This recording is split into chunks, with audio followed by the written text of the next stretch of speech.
Magandang araw mga manonood, nasa channel kayo ng Crossmoti. Ano ang alam ninyo tungkol sa unang yugto ng industriya ng motorsiklo sa Amerika? Para sa karamihan ng mga tao, ang kanilang kaalaman ay limitado lamang sa ilang mga impormasyon tungkol sa Harley-Davidson at Indian. Maayos na naitala ang ambag ni na William Harley, magkakapatid na Davidson George Hendy ng Indian, Oscar Hedstrom at Charles Franklin. Noong mga unang dekada ng ika-20 siglo, maraming tagagawa at tatak ng motorsiklo sa Estados Unidos ang nawala dahil sa iba't ibang dahilan. Isa sa mga natatanging, ngunit hindi kilalang personalidad noon na may kaugnayan sa motorsiklo at karera ay si Glenn Hammond Curtis. Siya ang unang gumawa ng V-twin na motorsiklo sa US. Nagtala ng pambihirang record ng bilis gamit ang V8 na makina na natalo lang noong 1,930 at malaki ang ambag sa pag-unlad ng industriya ng motorsiklo sa Amerika. At sa kwentong ito, nais kong ibahagi sa inyo ang isang kawili-wiling kwento tungkol kay Curtis at sa kanyang mga motorsiklo. Sana'y mag-enjoy kayo sa panonood!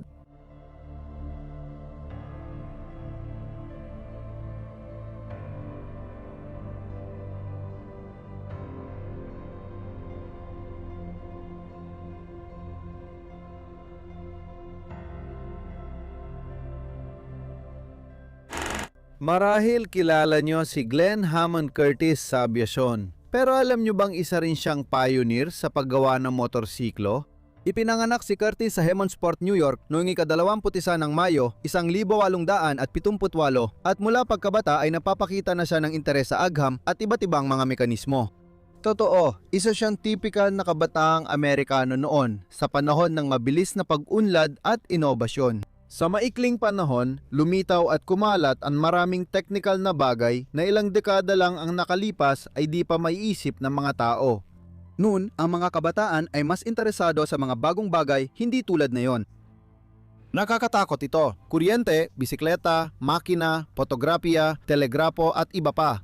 Bata pa lang si Glenn, namasukan na siya ng part-time sa Eastman Dry Plate and Film Company. Nakatuon ng kumpanya sa fotografiya at mabilis natutunan ni Curtis ang paggamit ng pelikula at pagkuha ng litrato. Mahilig ang binata sa karera ng bisikleta at nangangarap ng anumang bagay na mabilis gumalaw. Pagsapit ng dulo ng siglo, nagpatuloy siya sa fotografiya at natutong mag-ayos ng bisikleta. Noong 1879, isang mahalagang pangyayari ang naganap. Itinatag ni Curtis ang sarili niyang negosyo sa paggawa ng mga bisikleta. Pinanggalanan niyang Hercules Bicycle Company ang kumpanya. Dito, nagsimula ang bagong panahon ng transportasyon gamit ang makinang internal combustion. Lumabas ang mga kotse at motorsiklo. Dahil galing sa bisikleta ang unang motorsiklo at mahilig si Curtis sa bisikleta at bilis, kaya napunta siya sa paggawa ng motorsiklo. Noong tag-init 1900, sinimulan ni Glenn ang paggawa ng sarili niyang motorsiklo kasama ang tiyuhin ng asawa niyang si Frank Neff. Oktubre ng taon ding yon, inanunsyo nilang halos tapos na ang kanilang isang silindrong motorsiklo at sumasailalim na sa test drive. Sa unang motorsiklo niya, gumamit si Curtis ng piyesa mula sa Thomas Motor ng Buffalo, New York. Lumabas ang makinang may 1.5 lakas kabayo. Gumawa si Glenn ng karburador mula sa lata at gasa. Dahil sa capillary effect, unti-unting sumingaw ang gasolina at nang mahalo sa hangin, napunta ito sa makina. Hindi naman kakaiba ang unang motorsiklo ni Curtis. May depekto sa disenyo at mahina ang lakas nito, na karaniwan sa unang subok. Pero hindi ito naging hadlang sa inventor na magmaneho sa lungsod. Ang pangalawang prototype na ginawa noong 1,900 at isa ay mas malakas, 770 kubiko at 3 kabayo ang lakas. Ngunit naging sobrang bigat naman ito. Sa malabong larawang ito, makikita ang ikalawang prototype at si Frank Neff sa manibela. Dahil sa pagkadismaya sa resulta, si Curtis, tulong ni Charles Kirkham ay gumawa ng magaan at malakas na isang silindrong makina na may 347 cm kubiko at 2.5 kabayong lakas. Naibang makinang ito dahil gumagamit ito ng mga ball bearing na nagpapalakas at nagpapadagdag tibay dito. Ang motorsiklo na may makinang ito ay kayang umabot ng pinakamataas na bilis na humigit kumulang 65 km kada oras. Ang pinakamababang bilis ay mga 7 km kada oras. Oo, hindi ito pangkaraniwan sa modernong motorista. Pero ang tinutukoy natin ay motorsiklong walang clutch at gearbox, kung saan diretsyo mula crankshaft ang galaw papunta sa likurang gulong. Noong 1900 at dalawa naging matagumpay ang motorsiklo. Sumunod ang mga unang benta, kaya nagtatag si Glenn ng Curtis Manufacturing Company.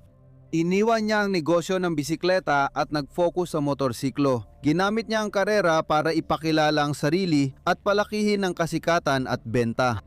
Noong 1902 pwesto lang ang nakuha sa karera. Hindi ito sapat kay Curtis kaya nilutas niya agad ang problema sa sumunod na taon. Kumuha siya ng 2 silindro na may ulo at inilagay sa 50 degree na anggulo sa parehong carter. Ang kapasidad at lakas nito ay nadoble kumpara sa single cylinder, 675 kubiko at 5 kabayo ang lakas. Ang unang American Twin ay nag-debut noong Mayo sa Riverdale Hill Climb, New York at agad nanalo ng unang pwesto. Dinaglaon, noong 1903 din, nagtala si Curtis ng unang opisyal na record ng bilis na 103 kilometro bawat oras.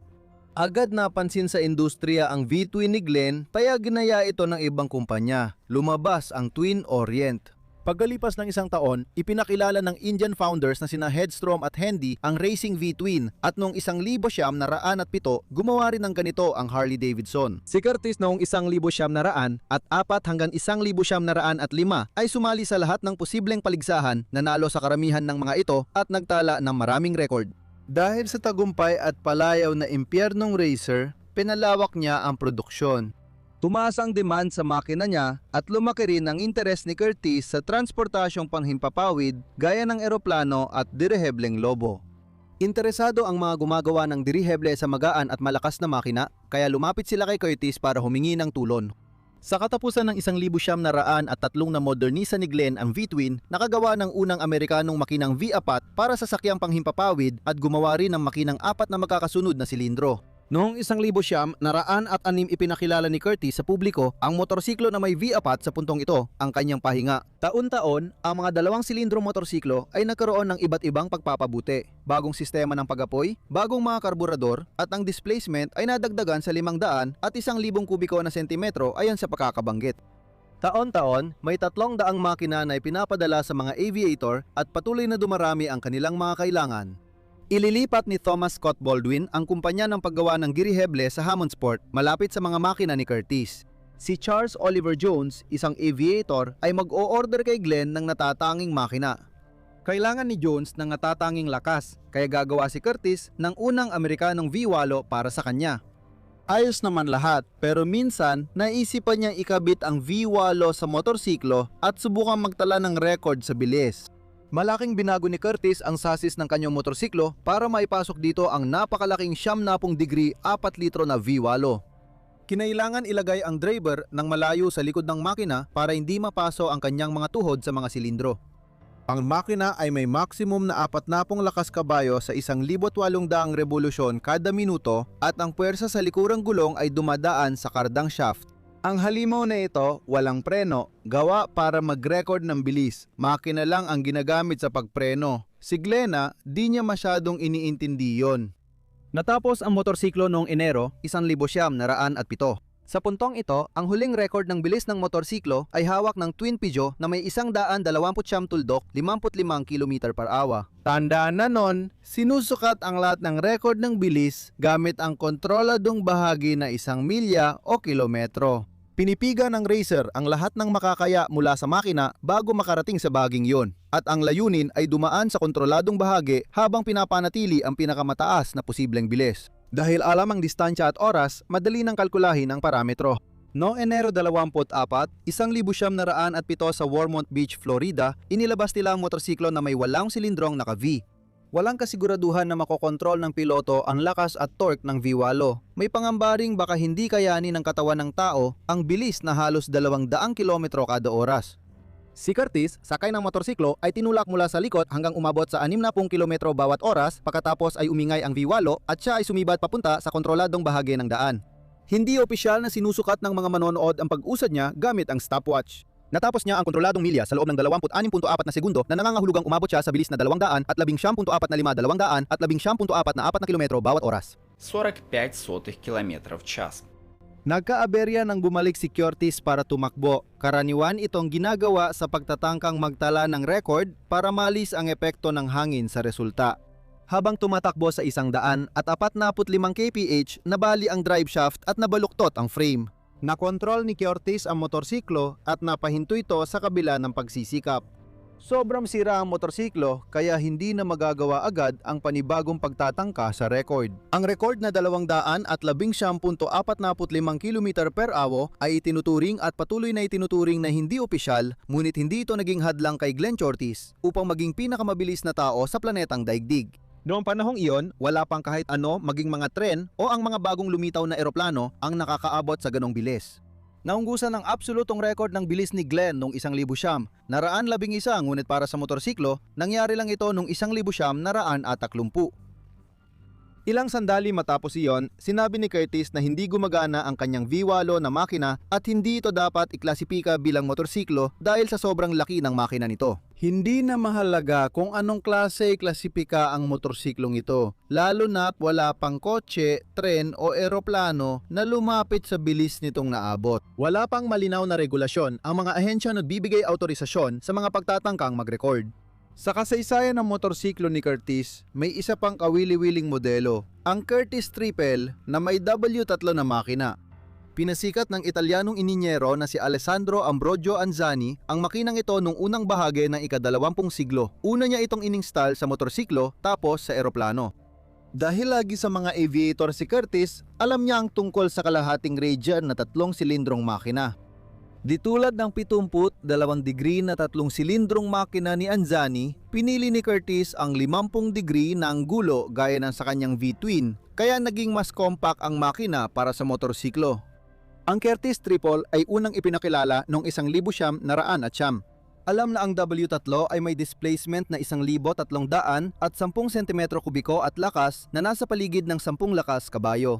Ang motorsiklo ay umaabot na hanggang 145 km bawat oras.